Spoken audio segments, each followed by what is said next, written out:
Assalamualaikum warahmatullahi wabarakatuh. Selamat pagi anak-anak.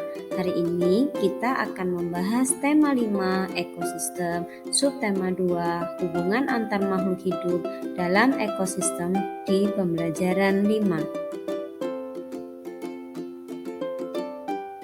Tujuan pembelajaran pada hari ini yaitu yang pertama, menganalisis informasi penting pada teks, yang kedua, membuat teks non-fiksi, yang ketiga, menganalisis tentang simbiosis beserta contohnya, yang keempat, membuat pamflet atau selebaran tentang simbiosis, yang kelima, menjelaskan informasi tentang tari turuk langgai beserta propertinya, dan yang terakhir adalah memperagakan beberapa gerakan tari turuk langgai. Nah, coba perhatikan gambar berikut ini. Nah, gambar berikut adalah contoh ekosistem hutan hujan. Nah, di dalam ekosistem hutan hujan terdapat tumbuhan dan hewan yang ada di dalamnya, yaitu tumbuhan seperti pohon rotan, pohon pinus, anggrek, dan sebagainya. Sedangkan hewan yang ada di hutan tersebut adalah burung, ular, harimau, tupai, badak, dan sebagainya. Selanjutnya adalah ekosistem sungai. Perhatikan ekosistem sungai tersebut. Nah, di dalam ekosistem sungai terdapat tumbuhan yaitu pohon, rumput, eceng gondok, lumut, dan sebagainya. Sedangkan hewan yang ada di ekosistem sungai adalah tupai, ikan, keong, siput, ular, serangga, dan sebagainya. Selanjutnya ada ekosistem padang rumput. Di padang rumput terdapat tumbuhan yaitu pohon, rumput, bunga, dan sebagainya. Sedangkan hewan yang hidup di padang rumput adalah belalang, sapi, jerapah, gajah, ular, dan sebagainya. Pada ekosistem gurun terdapat tumbuhan yang hidup di situ, yaitu kaktus, rumput, dan sebagainya. Sedangkan hewan yang tumbuh atau berada di ekosistem gurun adalah unta, burung, kanguru, kadal, semut, dan sebagainya. Pada ekosistem tundra terdapat tumbuhan yang hidup di ekosistem tundra, yaitu pohon, rumput, lumut, dan sebagainya. Sedangkan hewan ada burung, serigala, tupai, dan sebagainya. Nah, ekosistem tundra biasanya terletak di daerah yang bersalju. Pada ekosistem taiga, tumbuhan yang tumbuh di ekosistem tersebut adalah pohon cemara, pohon pinus, rumput, lumut, dan sebagainya. Sedangkan hewan yang berada di situ adalah beruang hitam dan ajak.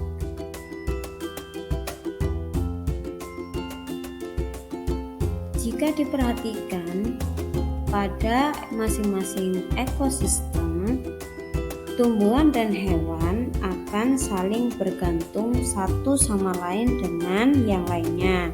Nah, mengapa mereka harus saling bergantung dan bagaimana pengaruh komponen tak hidup pada tiap ekosistem? Apakah hewan dan tumbuhan bergantung juga kepada komponen tak hidup? Bagaimana dengan manusia? Nah, bagaimana ketergantungan manusia juga terhadap ekosistem? Nah, mari kita belajar mengenai hubungan antar makhluk hidup dalam ekosistem sebagai berikut. Hubungan antar makhluk hidup dalam ekosistem. Sebuah makhluk hidup memiliki ketergantungan yang saling mengisi antara yang satu dengan yang lainnya. Manusia memerlukan tumbuhan dan hewan. Tumbuhan dan hewan juga memerlukan manusia. Demikian juga hewan. makhluk hidup juga membutuhkan tanah, udara, air, dan matahari untuk mendukung kehidupannya. Di sekeliling kita dijumpai banyak bentuk saling ketergantungan antara manusia, hewan, dan tumbuhan, juga dengan komponen tak hidup lainnya.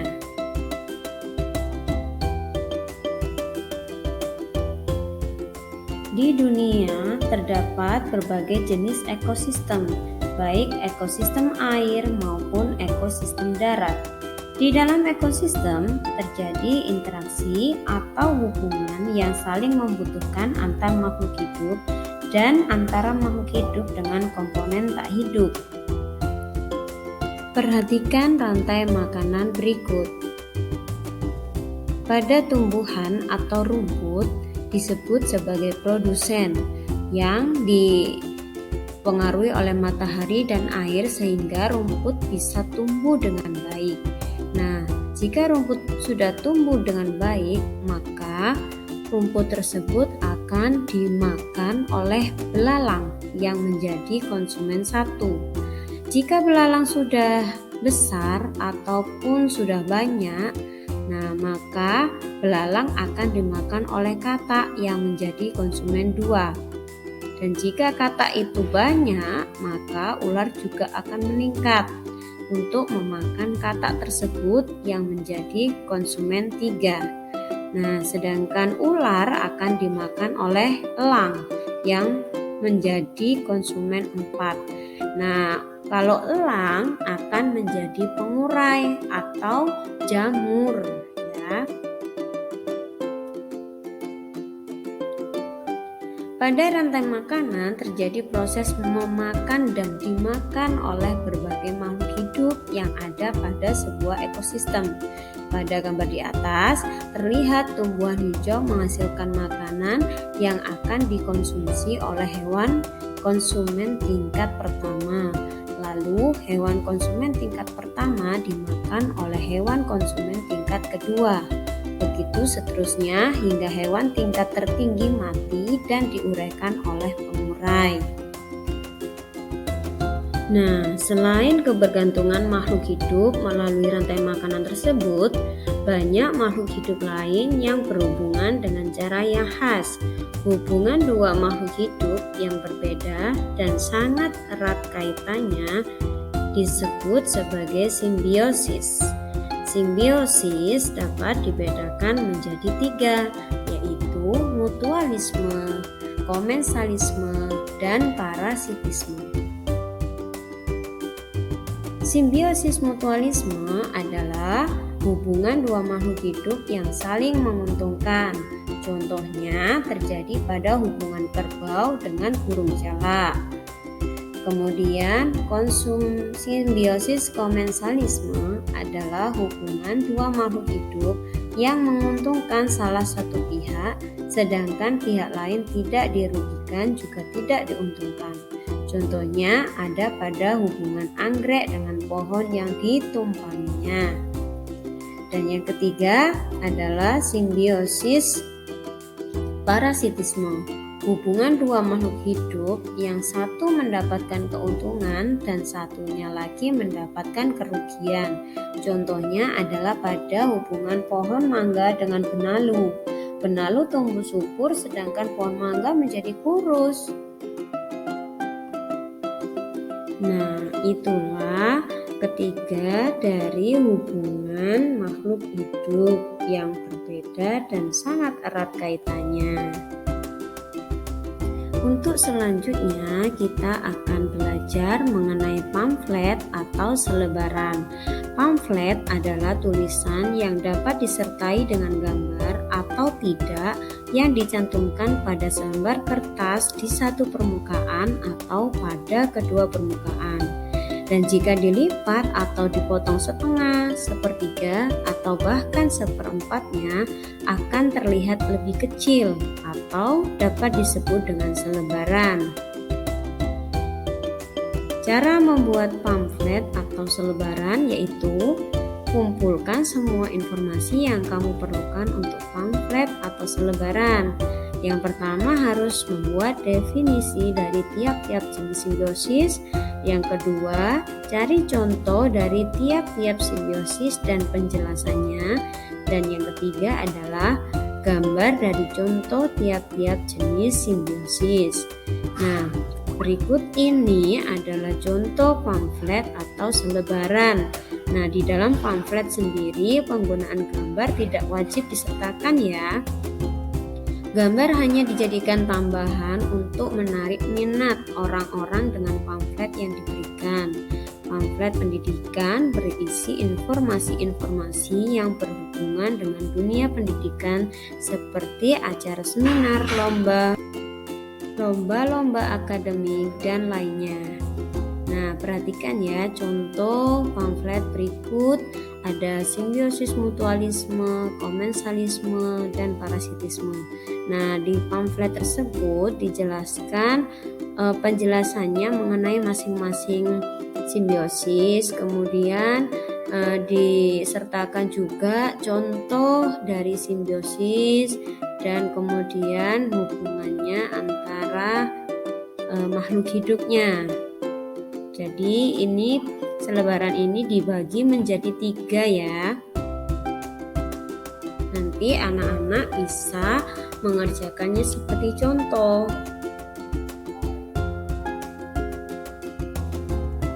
Nah, hubungan lebah dan bunga merupakan contoh simbiosis mutualisme. Pada hubungan tersebut, baik lebah maupun bunga sama-sama memperoleh keuntungan. Bunga menghasilkan madu yang merupakan makanan lebah. Lebah membantu proses penyerbukan pada tumbuhan. Pada saat lebah menghisap madu, kaki-kakinya menyentuh serbuk sari. Serbuk sari yang menempel pada kaki lebah akan terbawa oleh lebah yang masih berkelang dari satu bunga ke bunga yang lain. Saat kaki lebah yang ditempeli oleh serbuk sari tersebut menempel pada butik bunga lain, terjadilah penyerbukan yang kelak akan terjadi pembuahan. Nah, pada teks tersebut merupakan teks non-fiksi tentang simbiosis mutualisme yang dapat kita temukan dalam sebuah ekosistem.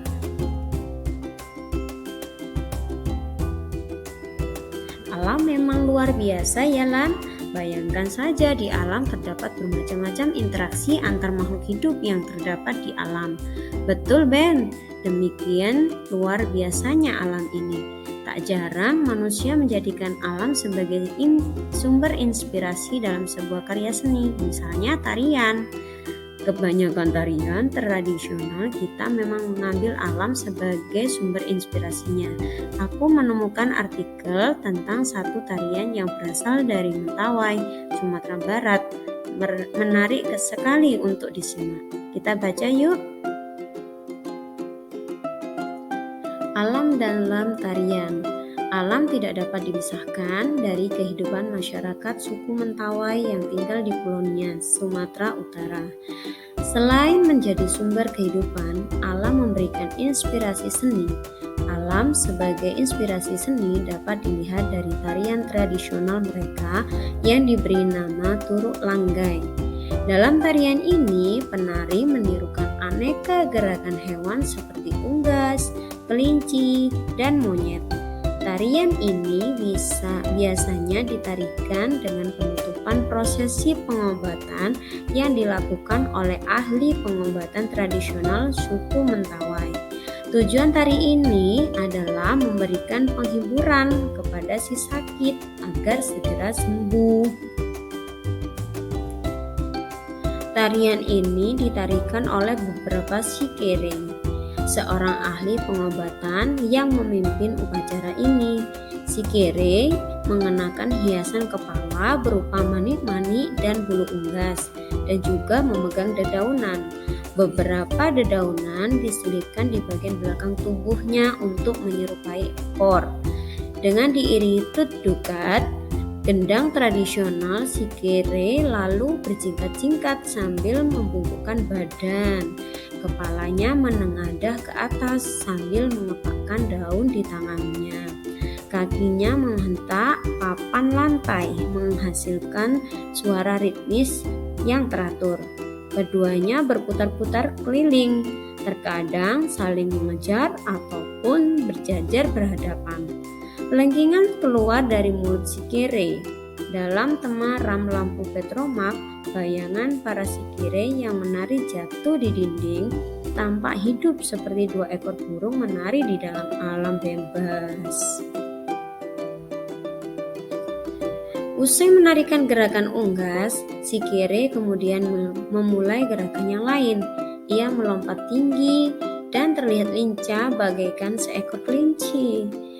Tangkai daun yang awalnya dijadikan sebagai sayap dinaikkan sejajar dengan telinga.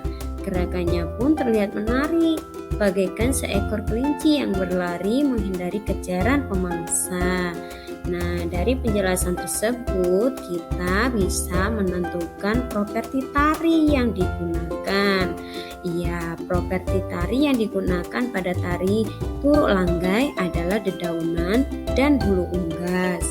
Sedangkan tujuan dari tari Turuk Langgai yaitu memberikan hiburan kepada orang sakit yang telah berobat agar segera sembuh.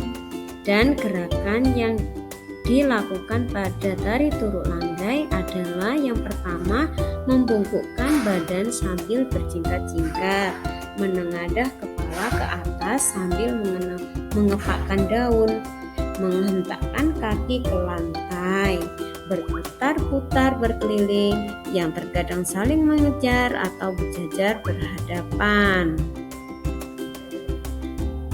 Setelah kalian mengamati penjelasan dari tari Turuk Langgai, nah sekarang cobalah kalian memperagakan gerakan tari Turuk Langgai seperti yang sudah dijelaskan dalam bacaan tersebut.